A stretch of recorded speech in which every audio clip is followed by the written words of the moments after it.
윤석열 정권의 경제정책 역주행에 심각한 우려를 표합니다.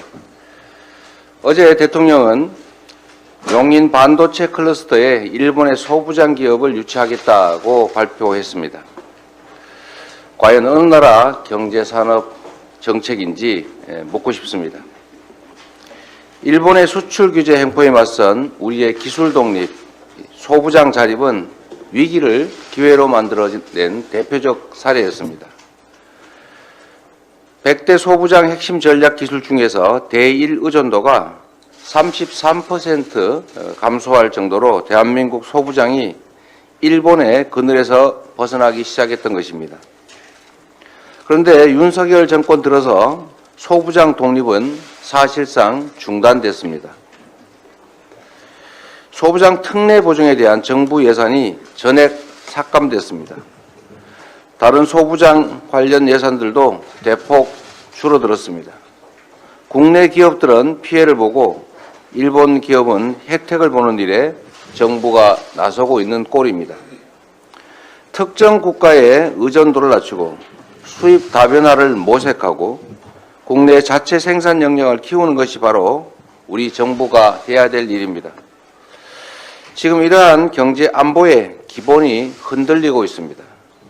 정부는 즉시 우리 소부장 기업 지원을 원상복구하고 기술 독립 정책을 지속적으로 해 나가야 합니다. 주당 69시간 노동 계약을 둘러싼 정부의 엇박자가 점입 가경입니다. 대통령의 주당 60시간은 무리라고 하는 언급을 대통령실이 개인 의견이라고 폄하를 했습니다. 그러더니 어제는 다시 대통령이 주당 60시간 이상 근무는 건강보호 차원에서 무리라고 했습니다. 또 대통령실이 대통령 개인 의견이다 이렇게 말할지 궁금합니다. 대통령과 대통령실조차 손발이 안 맞을 정도로 졸속 노동계약을 추진하고 있다는 자기 고백입니다. 민주당은 국민을 과로사로 내모는 노동계약 반드시 저지하겠습니다. 잘못된 관행들도 뿌리 뽑겠습니다. 국민에게 공짜노동, 공짜 야근을 강요하지 못하도록 불합리한 임금 제도를 손보겠습니다. 주당 52시간제 정착을 넘어서서 이제 주 4.5일제로 나아가야 합니다. 국민을 쥐어짜서 성장하는 시대는 이제 끝났습니다. 실리콘밸리 은행, 소위 SVB 파산 사태로 시장의 불안이 커지고 있습니다.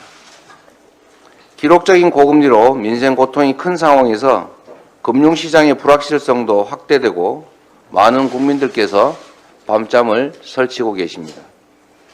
과거 저축은행 사태 같은 피해를 막기 위해서 선제적이고 과감한 정책이 필요합니다.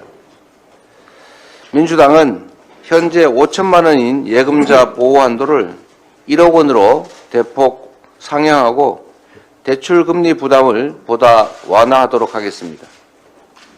SVB 사태와 같은 비상 상황이 발생할 경우에는 예금 전액을 보호할 수 있는 제도도 적극 모색하겠습니다.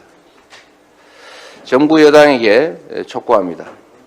일본 퍼주기, 노동자 쥐어짜기가 아니고 다급한 민생 경제를 지키는 데 관심을 가져주기 바랍니다. 이상입니다.